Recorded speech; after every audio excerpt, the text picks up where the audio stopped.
comes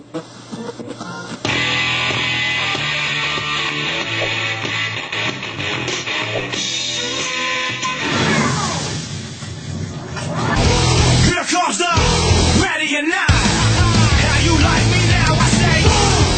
Thanks for tuning in and welcome to this week's review of Resident Evil Extinction starring Milla Jovovich.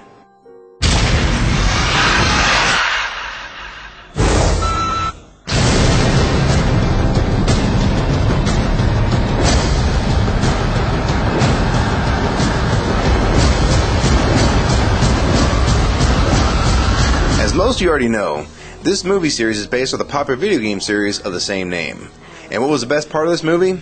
Well, unfortunately, it was not part of the movie at all. It was a new Iron Man trailer that played before it. After that, it was all downhill from there. And I mean way downhill. In all these video game movies, this series was probably one of the best of them, and that's not saying that much. This is kind of like saying you're the smartest person in the room, and there's no one else there. This summer will go down as a summer of the trilogy. We had Spider-Man 3, Pirates 3, Shrek 3, Ocean's 13, Rush Hour 3, The Bourne Ultimatum, and finally, Resident Evil 3. And of all the threes this summer, I would have to say that only The Bourne Ultimatum was truly worthy of its predecessors. And for me, the worst of these had to have been Shrek 3 and Rush Hour 3. Well, sorry to say, but Resident Evil is on par with some of the worst of the threes this year. I did enjoy the previous two films, and I own both of them on DVD. And the main reason I'm telling you this is so you don't think this review is coming from someone who has no appreciation for the first two movies. If some of you have seen the trailer already, it basically ruins the beginning of the movie. So when you see the very beginning, you know exactly what's going to happen. That sucked. See my review of The Brave One for another example of how a bad trailer can ruin a movie. This one didn't ruin the movie, but it did ruin the beginning. Unfortunately, what ruined the rest of the movie was the movie itself. I've been somewhat of a fan of hers since Dazed and Confused, and come to think of it, I don't think she says one word the whole movie.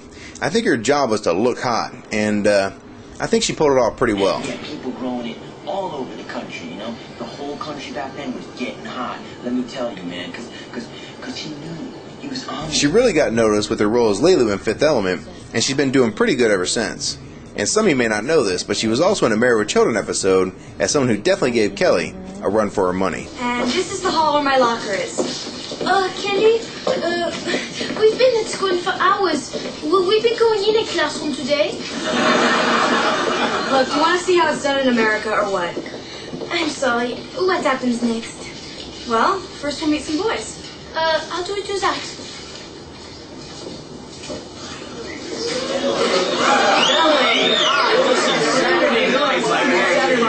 Hey, I was talking to Kelly. Oh, you are so popular. Yeah, well, I'm kind of like the Beatles of the 20th century. Now, do what I did. Oh no, I'm far too shy. Go ahead. Maybe you'll get one.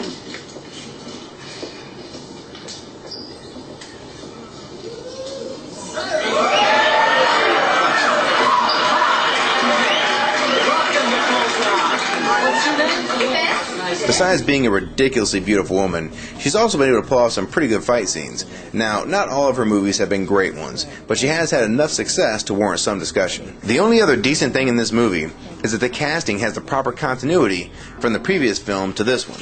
When this movie begins, you know all the players, and it doesn't feel like a totally new movie. The problem is that whatever made the first two movies decent was totally missing from this one. They had the right actors, but they had nothing to work with. The previous two installments seem more like action and drama with a little horror mixed in, and this one tried to be too much of a horror movie with very little action or drama. A good rule of thumb to see if a movie you're watching is a poor movie is see if they rely way too much on loud noises to scare you, as opposed to something actually scary or creepy. This movie does this all the time. Loud is not scary, it's annoying.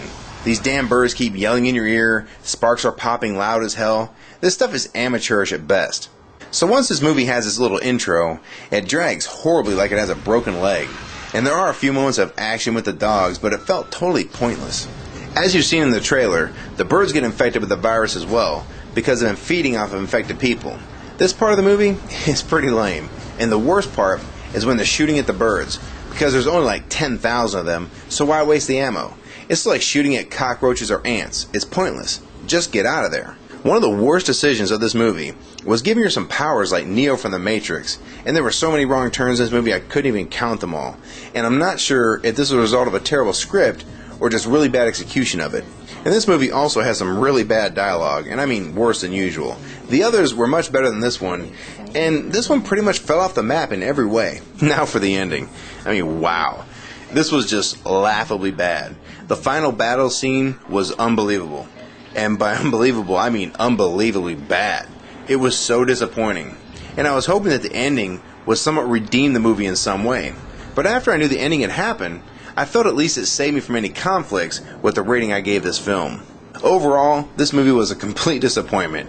And even though this franchise is not one of the best ones this year, it still could have had a strong finish. And one thing is for certain, the critics have never liked these movies. But the previous two were at least somewhat enjoyable for me. This time, I must agree with them. And I've never heard the number 3 be an unlucky number, but with movies, it sure seems that way. Now, some of you diehard fans may like this film, and that's fine. But if you're not a diehard fan, just wait for it to come out later and rent it. Believe me, it's not worth primetime money. For my overall rating, I give Resident Evil Extinction 1 star. You'll shoot your eye out, kid. I'm giving away some great movies right now on DVD, HD DVD, and Blu-ray disc. Subscribe to my channel for more info. On my channel you see weekly videos on movie reviews, top 10 lists, and movie polls. You can also join my new movie group called Mr. Black's Movie Group. Subscribe to my channel and add me as your friend, and you'll be able to see some exclusive videos and reviews only available on my network.